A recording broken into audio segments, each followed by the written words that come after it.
그날 한 할아버지가 물지개를 지고 황량한 길을 걸어서 저 멀리 있는 강가에 가서 물을 짊어지고 올라오십니다.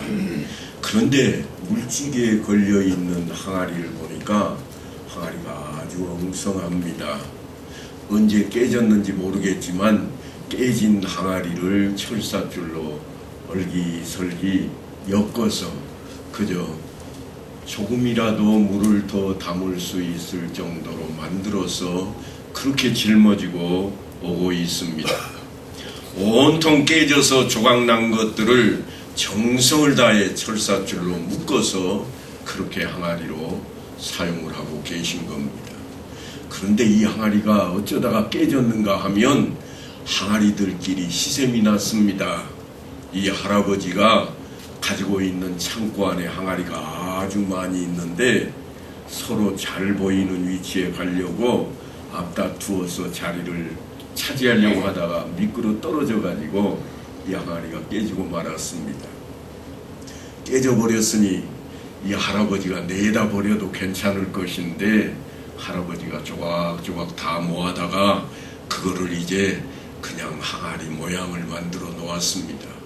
그리고는 이 할아버지가 이 항아리를 짊어지고 물가로 가서 물을 짊어지고 오십니다. 항아리가 온전해야 그래도 물이 이 창고가 있는 할아버지 집에까지 도착할 것인데 깨진 항아리를 얼기설기 엮어가지고 갔으니 온전하겠습니까? 그 항아리에 물을 잔뜩 담아서 짊어지고 집에 도착했는데 보니까 한 바가지도 안 됩니다. 하지만 할아버지는 얼굴 한번 찡그리지 않고 한 바가지 되는 그 물을 마당 앞에 있는 꽃밭에다 딱 뿌리고는 다시 창고로 들어가시더니 이번에는 온전한 항아리 하나를 꺼내서 짊어지고 또 갑니다. 그리고 아까 왔던 그 길로 돌아가서 이내 그 항아리에 물을 잔뜩 담아서 짊어지고 집에 도착해서 텃밭에다가 그 물을 부어주고 있습니다. 그리고는 하루가 지나서 다음 날이 되었습니다. 다음 날이 되었는데 할아버지가 물을 길러 짊어지고 가는 항아리를 보니까 어제 깨졌던 그 항아리였습니다. 그 항아리를 딱 짊어지고 가서 또다시 물을 길러서 집에까지 오십니다. 이 지게는 우리가 생각하는 지게가 아니라 앞뒤로 길게 있는 막대에다 양쪽에다 항아리를 짊어지고 다니는 그런 지게입니다. 그러니까 깨진 항아리가 2개였다는 이야기죠. 그렇게 집에 도착해서 여전히 한 바가지도 안 되는 그 물을 마당 앞에 있는 꽃밭에다 딱 주고는 또다시 그 항아리를 내려놓고 깨끗한 항아리를 짊어지시고 물을 길러 또 강가에까지 가십니다. 날마다 이렇게 하니까 이 깨진 항아리가 불평을 합니다. 할아버지 왜 그러세요? 나 좀 가만히 내버려 두세요. 그냥 창고 한쪽에 처박아 두는 것만 해도 감사할 것인데 감지덕지한데 뭐 하려고 그렇게 날마다 짊어지고 창피하게 깨진 것만 해도 창피하고 쑥스러워 죽겠는데 나를 짊어지고 강가에까지 가서 온 동네에 우세를 시킵니까? 그런데 할아버지가 아무 대답을 안 합니다.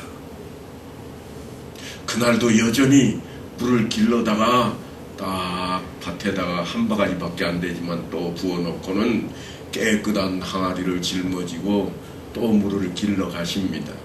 이번에는 이 깨끗한 항아리도 한마디 합니다. 할아버지, 세상에 해도 너무합니다.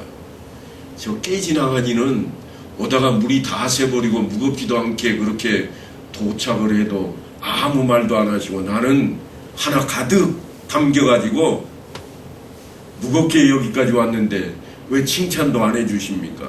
내가 훨씬 좋잖아요. 잘하잖아요. 내가 훨씬 낫잖아요. 그런데 왜 나를 알아주지 않습니까? 불평이 이만저만이 아닙니다.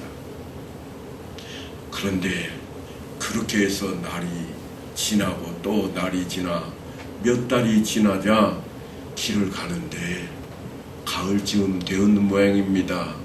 길가에 꽃이 잔뜩 피어서 아주 예쁩니다. 할아버지가 신이 났습니다. 흥얼거리면서 여전히 그날도 새벽같이 깨진 항아리를 짊어지고 그 길을 가시는데 항아리가 감탄을 합니다. 할아버지 감사합니다. 왜? 오늘따라 할아버지가 대답을 합니다. 왜? 그랬더니 항아리가 이렇게 예쁜 꽃을 저에게 보여주시잖아요. 나 같은 거 창고 속에 처박아 놨으면 보지도 못했을 것인데 이 아름다운 것을 보여주시니 감사합니다. 그랬더니 할아버지가 하시는 말씀이 그건 네가 한 거야. 아니 내가 언제 저 꽃을 심기나 했습니까? 할아버지가 또다시 하시는 말씀이 네가 해놓은 일이야. 얼마나 아름답니? 너 맨날 이 퉁퉁 불이 터져가지고 날마다 불평할 때마다 저기에 네가 한 일이 쌓여갔노라. 그렇게 이야기합니다. 그리고 잠시 후에 항아리가 바뀌었습니다. 할아버지가 또 다른 항아리를 짊어지고 그 길을 가는데 이 항아리도 마치 하나님 그 놀라운 모습에 자연을 찬미하며 주인에게 이렇게 이야기합니다. 할아버지, 세상에 하나님이 얼마나 멋지신지요. 들녘에 꽃이 피었습니다. 이 아름다운 꽃을 누가 심었을까요? 그랬더니 할아버지가 하시는 말씀이 야, 네가 그렇게도 무시하던 깨진 항아리가 심었단다. 깨진 항아리가 길가에 물을 날마다 쏟아붓고 지나가다 보니까 물론 할아버지가 함께 했지만 이 항아리 때문에 사실은 그 들판에 꽃이 길가로 아름답게 피어났던 것입니다. 그래서 할아버지가 깨진 항아리에게 이렇게 이야기합니다. 네 눈에도 보이더냐? 네가 한 일을, 네가 무슨 일을 하였는지 알겠더냐? 너 때문에 이렇게 예쁜 꽃이 핀 것을 이제는 깨닫겠느냐? 네가 자책하지 않고 나를 따라다니기만 하면 이와 같은 일은 얼마든지 있을 만한 일이라. 이스라엘 백성들이 지금 출애굽을 해서 모세와 함께 광야를 건너가고 있는 그러한 환경에 처해 있습니다. 오늘 본문은 그러한 이야기를 우리에게 들려주고 있는데 이스라엘 백성들이 홍해를 건넌 후에 약속의 땅을 향해서 가는 첫걸음에 대한 내용입니다. 홍해가 갈라지는 놀라운 사건을 그들은 목격했고 애굽의 군대가 물속에 수장되었던 것을 그들은 직접 눈으로 보고 하나님을 찬양했던 그러한 사람들입니다. 그런 그들이 드디어 하나님을 믿게 되었습니다. 이스라엘이 여호와께서 애굽 사람들에게 행하신 그 큰 능력을 보았으므로 백성이 여호와를 경외하며 여호와와 그의 종 모세를 믿었더라. 그렇게 모두가 하나님과 모세를 믿었다고 성경이 증거하고 있는데, 그래서 잔뜩 기대에 부풀어서 하나님을 찬양하고 노래를 부르고 하나님께 영광을 돌렸던 그들인데, 사실 그들이 향하는 구원의 여정은 넉넉하지가 않았습니다. 걷고 또 걸어도 광야 땅이었습니다. 약속의 땅은 아직도 눈에 보이지 않고 그 가는 길이 만만치가 않습니다. 물론 낮에는 구름 기둥이, 밤에는 불 기둥이 그들과 함께 합니다. 하지만 광야 길이라고 하는 것이 넉넉하지가 않습니다. 아무리 구름 기둥이 그들을 보호한다고 할지라도 광야는 광야였습니다. 당연히 백성들에게 지니고 있던 식수가 떨어지고 식량이 떨어지기 시작했습니다.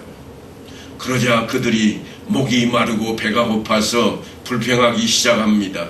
성경은 그들의 마음을 이렇게 기록해 놓았습니다. 모세가 홍해에서 이스라엘을 인도하며 그들이 나와서 수르 광야로 들어가서 거기서 사흘 길을 걸었으나 물을 얻지 못하고 사흘 길을 걸어왔습니다. 가지고 있던 물이 다 떨어졌습니다. 그들에게 무슨 일이 닥쳤을까요? 목마르기 시작했습니다. 그들이 목마르기 시작해서 갈증을 느끼고 있는데 바로 그때 오늘 본문을 만나게 됩니다. 마라에 이르렀더니 그곳 물이 써서 마시지 못하겠으므로 그 이름을 마라라 하였더라. 그들이 드디어 물을 만났습니다. 야, 물이다. 너도 나도 할 것 없이 이제 다 짐꾸러미를 내려놓고 물을 마시기 위해 그 웅덩이로 향합니다. 그런데 물이 너무 씁니다. 짜다 못해서 너무 써서 마실 수가 없습니다. 그들이 틀림없이 여호와와 그의 종 모세를 믿었더라 하고 성경이 그들을 소개해 놓고 있는데, 그 믿음이 어디로 사라졌는지, 언제 그 믿음이 없어졌는지 불평으로 가득합니다. 우리가 무엇을 마실고, 놀라운 기적을 보고 그들이 하나님의 구원의 은총에 몸서리치며 찬양했던, 눈물 콧물 흘리며 찬양했던 그때가 사흘 전인데, 그들이 지금 마라라고 하는 곳에 샘물 앞에 이르러서 불평과 불만이 가득합니다. 마라라고 하는 이 단어는 히브리어인데요, 그 뜻이 본래는 격동하다, 배반하다 혹은 찌르다, 이런 뜻을 가지고 있는 단어인데, 오늘 성경에는 쓴물이 나는 샘의 이름으로 사용되고 있습니다. 지금 이스라엘 백성들은 홍해를 건너서 그리고 수르 광야를 지나가고 있는 중입니다. 광야는 낮에는 40도에서 50도가 넘는 엄청난 뜨거운 태양이 그들에게 비추고 그늘조차 없는 곳을 광야라 그럽니다. 밤에는 얼어붙을 것 같은 차가운 공기가 그들의 폐를 찌르는 그러한 곳입니다. 나무나 풀이라고는 찾아볼 수도 없고 가시덤불이 종종 그들 앞에 있지만 다 바싹 말라 있습니다.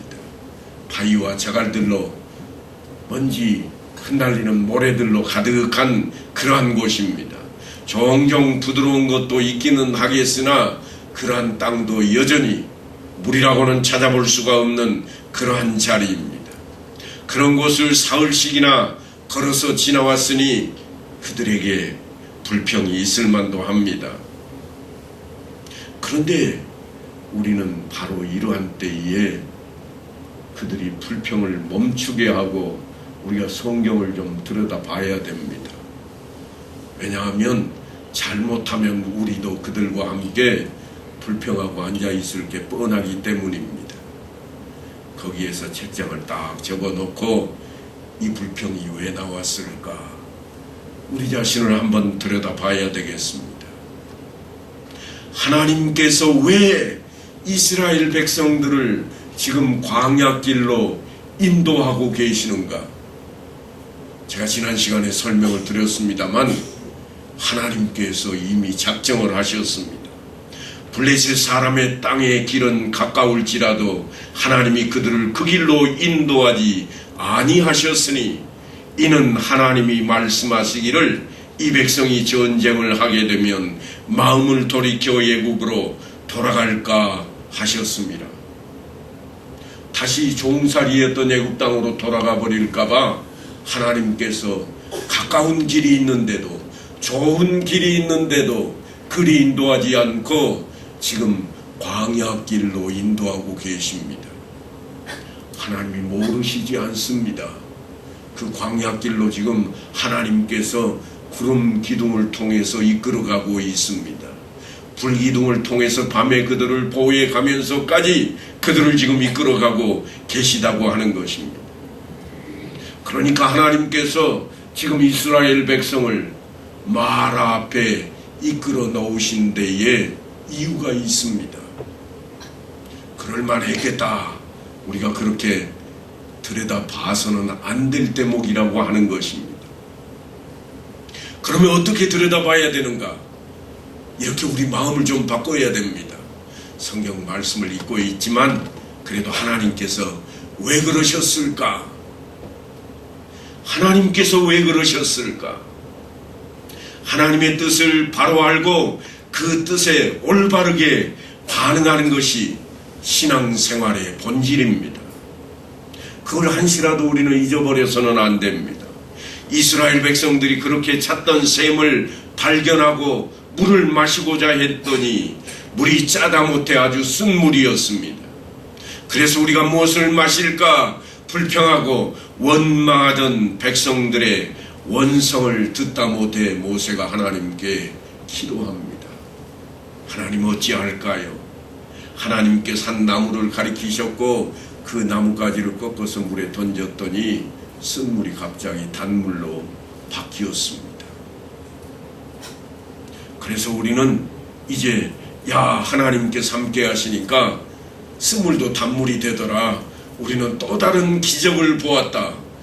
그렇게 성경을 읽기만 해서는 안 됩니다.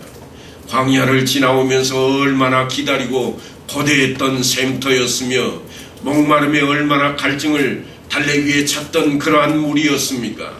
그런데 오늘 이 사건은 마실 물이 없는 것과 마시지 못할 물을 변화시켜서 없는 것을 공급하시는 하나님으로 이스라엘 앞에, 아니 우리 앞에 소개하고 있는 내용이 결코 아닙니다. 본문을 한 번 더 보겠습니다. 26절입니다.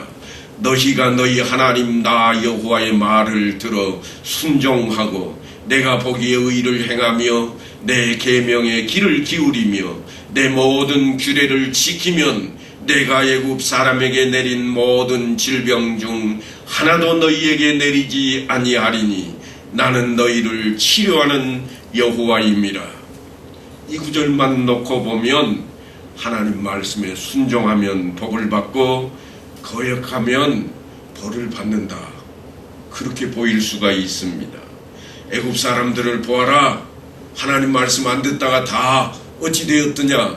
그 막강한 군대가 물속에 수장되지 않았더냐. 하지만 이 내용은 사실은 25절에 이어진 말씀의 내용입니다.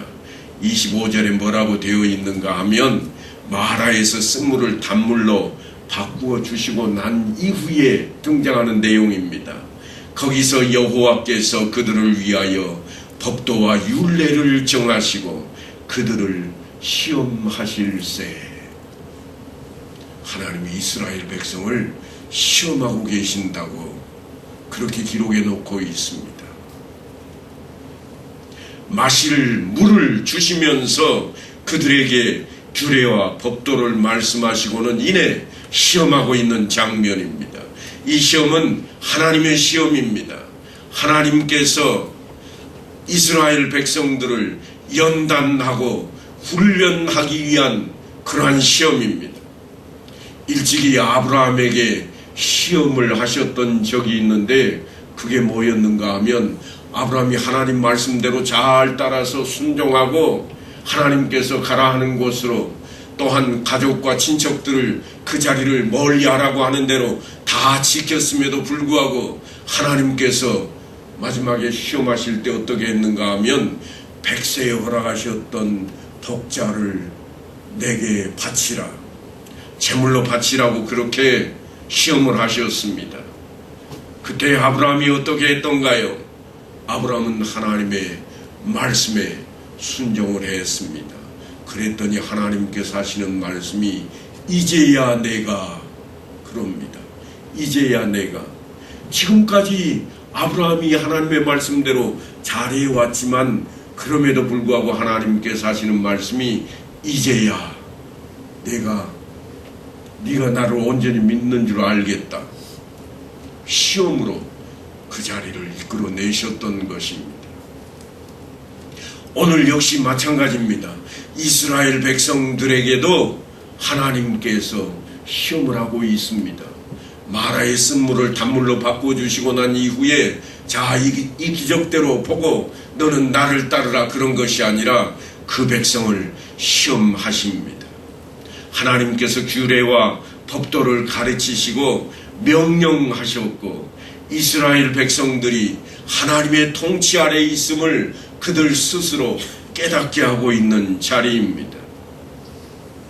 그래서 그들이 아는 것이라고는 지금까지 저 애국 땅에서 종살이하던 자신들의 주인, 또한 주인들이 명령하고 지키라고 했던 그 명령들, 그것만 알고 있던 이스라엘 백성들에게 하나님이 주인이신 것, 하나님이 어떻게 다스리시는지를 가르치고 있는 장면입니다. 바로 그것 때문에 하나님께서는 이스라엘 백성들을 이제는 하나님의 백성으로, 하나님께서 주인이 되시고 하나님 나라를 섬겨야 할 법도와 율례를 그들에게 가르치고 있는 장면입니다. 그러니까 이 기적만 쫓아가고 기적을 따라 믿음이 성장하는 자리가 아니라 이 기적은 덤입니다. 그럼 뭘 믿어야 하는가? 하나님이 내 주인이라고 하는 것입니다. 하나님을 믿어야 된다고 하는 것을 지금 여기에서 시험하고 있습니다. 쓴물이 단물이 된 것을 믿음의 대상으로 갖지 말라고 하는 겁니다. 조금 더 편리해지고 조금 더 나아지고 조금 더 훨씬 좋아졌다고 그걸 믿음의 대상으로 삼지 말라고 하는 겁니다. 오늘날 우리에게도 여전합니다. 그 시험은 사탄이 주는 시험도 있는데요, 하나님께서만 주시는 시험이 있는 것이 아니라 성경을 읽다 보면 사탄이 주는 시험도 있습니다. 어떤 시험이 있었는가요? 창세기에 보면 아담과 하와에게 사탄이 찾아와서 시험을 했습니다. 그들을 유혹했습니다. 그들은 넘어가 버리고 맙니다. 하지만 동일한 시험을 누구에게도 했었는가 하면 하나님의 아들인 예수님께도 사탄은 시험을 했습니다. 그때 예수님께서는 하나님의 말씀으로 그 시험을 이겨냈던 것을 우리가 잘 알고 있습니다. 예수님께서는 광야에서 40일을 금식하시고 이어서 시험을 받게 되었습니다. 돌덩이가 떡덩이가 되게 하라, 성전 꼭대기에 올려놓고 미끄러져 떨어져 보라, 하나님의 아들이라면 하나님이 받아주지 않겠는가? 그리고 저 산 꼭대기에 가서 온 세상을 다 보여주며 너 보는 대로 다 차지해라, 내가 줄게. 이런 시험을 주님께서는 내 하나님을 시험하지 말라고 그렇게 외치셨습니다. 여러분, 하나님께서 우리에게 주시는 시험이 있는가 하면 때로는 사탄이 우리에게 주는 시험이 있습니다. 하나님께서 주시는 시험은 오늘도 우리가 보고 있습니다만 어렵습니다. 힘듭니다. 그럼에도 우리가 견뎌내야 하고 이겨야 되고, 그를 다른 말로 하자면 연단을 받아야 될 그러한 시험입니다. 그런데 사탄이 주는 시험은 어떤 시험인가? 유혹의 시험입니다. 좋은 것을 보여주고 나은 것을 보여주고 훨씬 높은 것을 우리에게 보여주는 유혹의 시험입니다. 그런데 시험은 하나님께서 주시는 시험과 또한 사탄이 주는 이러한 시험만 있는가? 아니요. 하나가 더 있습니다. 인간이 주는 시험도 있습니다. 사람이 주는 시험이 있는데 이 시험은 우리가 꼭 기억해야 될 시험입니다. 시험 가운데 가장 무서운 시험이 무슨 시험인가? 인간이 스스로 주는 시험입니다. 내가 내 자신에게 시험을 주는 겁니다. 어떤 시험인가? 다름 아닌 스스로 의심하게 만드는 시험입니다. 출애굽기 17장에 보면 그들이 여호와를 시험하여 이르기를 여호와께서 우리 중에 계신가 안 계신가 하였음이었더라. 의심의 병을 시험거리로 누가 주고 있는가 하면 그들 스스로 주고 있습니다. 내가 이렇게 고통을 당하고 있는데 하나님이 계시기나 한가? 정말 있기라도 한 거야? 이게 우리 안에 있는 시험거리입니다. 어이없게도 제법 믿음이 있다고 하는 사람들이 가지고 있는 시험입니다. 지금 이스라엘 백성들은 하나님께서 함께 하신다고 믿고 모세를 통해서 놀라운 일이 벌어지는 광경을 직접 목도했던 그러한 사람들입니다. 그런데 그들이 하나님이 계시기나 한 건가? 의심하고 있습니다. 하나님께서 이스라엘 백성들을 광야에서 시험하고 계실 때에 오히려 이스라엘 백성들이 하나님을 시험하고 있습니다. 마라의 쓴물을 단물로 바꾸신 후에 거기서 여호와께서 그들을 위하여 법도와 율례를 정하시고 그들을 시험하실 때에 이처럼 하나님께서 이스라엘 백성들을 시험하실 때 그들 스스로가 또한 하나님을 의심하는 시험에 빠져들고 있었다고 하는 것입니다. 창조 사역 속에서 가장 중요한 하나님께서 지으신 인류를 회복시키는 것을 그 가장 중요한 내용으로 삼고 있는 구원 역사에 대한 이 일을 의심으로 시험하고 있는 자리입니다. 사도 바울은 그 이야기를 이렇게 전하고 있습니다. 그러므로 우리가 믿음으로 의롭다 하심을 받았으니 우리 주 예수 그리스도로 말미암아 하나님과 화평을 누리자. 예수 그리스도로 말미암아 구원을 얻었고 죄와 사망의 자리로부터 하나님과 화목하게 되었습니다. 너희 죄사함을 얻었느니라. 그러므로 하나님을 아버지라 부를 수 있는 자리에 우리가 들어서게 되었고 하나님 앞에 설 수 있게 되었습니다. 그런데 그런 우리 앞에 우리 스스로 시험을 가져다 들이대고 있습니다. 그래서 사도 바울이 이렇게 이야기합니다. 그로 말미암아 우리가 믿음으로 서 있는 이 은혜에 들어감을 얻었으며 하나님의 영광을 바라고 즐거워하느니라. 우리가 거저 받은 것이 아니더냐 하나님의 은혜라. 그렇게 사도 바울이 설명하고 있습니다. 그래서 하나님의 자녀가 되었으며 영원하도록 하나님의 돌보심과 그 복주심 아래 있게 되었노라고 외치고 있는데 그 현실 앞에서 우리는 하나님께서 왜 우리에게 이 어려운 지경에 처하게 하느냐, 하나님이 진짜 계시기나 하느냐, 마치 마라의 물 앞에 있던 이스라엘 백성들처럼 우리도 동일한 모습을 드러내고 있습니다. 사도 바울은 바로 그러한 자리가 하나님의 뜻인 것을 우리에게 이렇게 알리고 있습니다. 다만 이뿐 아니라 우리가 환난 중에도 즐거워하나니 이는 환난은 인내를, 인내는 연단을, 연단은 소망을 이루는 줄 알미로다. 구원의 은혜를 입은 사랑하는 성도들이여 하고 사도 바울이 외친 이후에 하는 말이 환난이 우리 앞에 있을 것이라, 연단도 있을 것이라. 그러나 우리가 소망하는 것이 있으니 그 하나님 나라를 바라봄으로 이겨내자. 지금 그 이야기를 하고 있습니다. 이스라엘 백성들이 애굽 땅에서 떠나왔고 종살이에서 벗어났지만 그들 앞에 하나님께서 바라시고 원하시는 것은 무엇인가? 너희가 알고 있는 주인이 누구더냐? 너희가 알고 있던 주님의 명령이 무엇이더냐? 이제부터는 너희의 주인이 나 여호와라.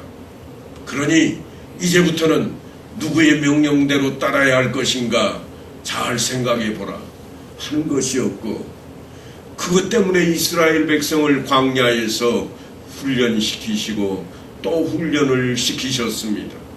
때로는 목이 마르는 갈증도 때로는 먹어야 할 것이 없어서 배고픔도, 구름 밖으로 벗어나기만 하면 더워서 살 수 없는 지경으로, 저녁에 불기둥을 중심으로 있지 않으면 다 얼어 죽을 지경으로 만들어 놓으시고 그들로 하여금 누구만 바라보게 하는가 하면 오직 하나님만 바라보게 하고 있습니다.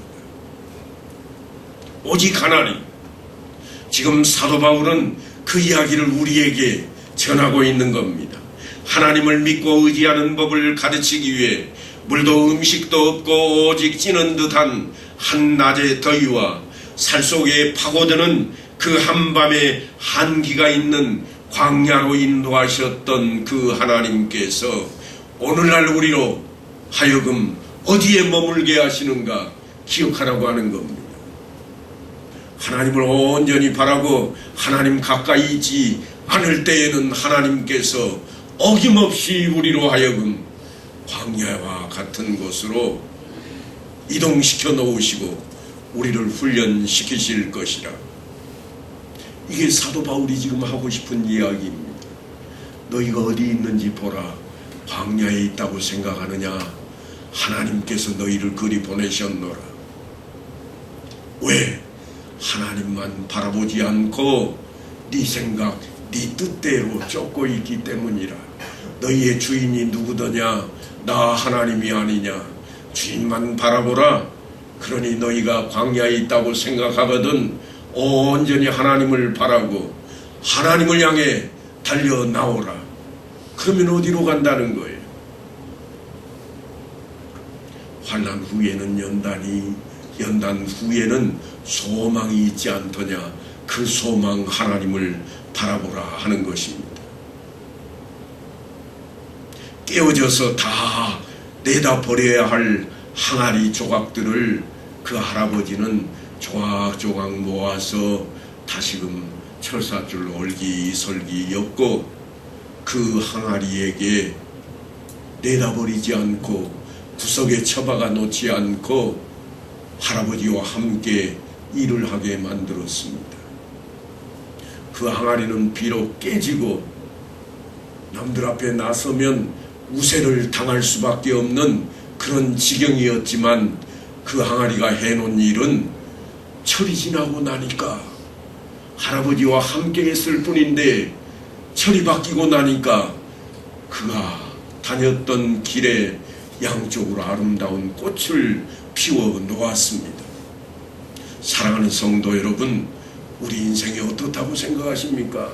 망가졌다고 생각하십니까? 아무것도 쓸모없다고 생각하십니까? 그럴지라도 하나님께서는 우리를 붙드시고 계십니다. 하나님께서는 얼기설기 우리를 철사줄로 묶어놓은 항아리처럼 우리에게 간섭을 하실 것입니다. 이 조각 이쪽에 맞춰도 보시고 저쪽에 맞춰도 보시고 참으로 어렵고 환난 가운데 있는 우리의 모습 같을지라도 하나님께서 함께 하시고 하나님께서 그런 우리를 붙들어 놓으시고 내가 너와 항상 함께 하리라. 주님께서 약속하신 말씀대로 이 시간도 우리를 붙들고 계십니다. 그러므로 주님께서 우리에게 맡겨주신 일, 그 일을 우리는 불평할 수가 없습니다. 몸된 교회를 통해서 우리에게 맡겨주신 직분, 그 어떤 직분일지라도 우리는 내려놓을 수가 없습니다. 그 일을 온전히 행할 때에 양쪽 길가에 아름다운 꽃을 피운 역사가 있었던 것처럼 우리 교회에도 새로운 역사가 쓰여져 나갈 것입니다. 하나님께서는 항아리를 회복시켜 놓으실 뿐만 아니라 그 항아리로 일을 할 수 있게 만들어 놓으셨고 부족하고 연약하지만 하나님의 일에 동참할 수 있도록 우리를 붙들고 계십니다. 이스라엘을 가르치고 이끌어 오신 그 하나님께서 오늘날 우리와 함께 하시기 위해 예수 그리스도께서 십자가에 못 박혀 죽으셨고 깨어져 버린 항아리처럼 죄로 인해서 죽어버린 우리를 다시금 살게 하셔서 얼기설기 묶어서 다시금 하나님의 자리에 세워 놓으셨습니다. 이제는 우리가 하나님께서 함께 하시는 그 자리에 훈련을 통해 온전해지는 자리로 나서야 할 것입니다. 오직 하나님을 내 주인으로, 오직 주님의 말씀을 따라 순종하는 삶으로 나아가는 이 아름다운 계절을 맞이하는 성도들 다 되시기를 간절히 축원합니다.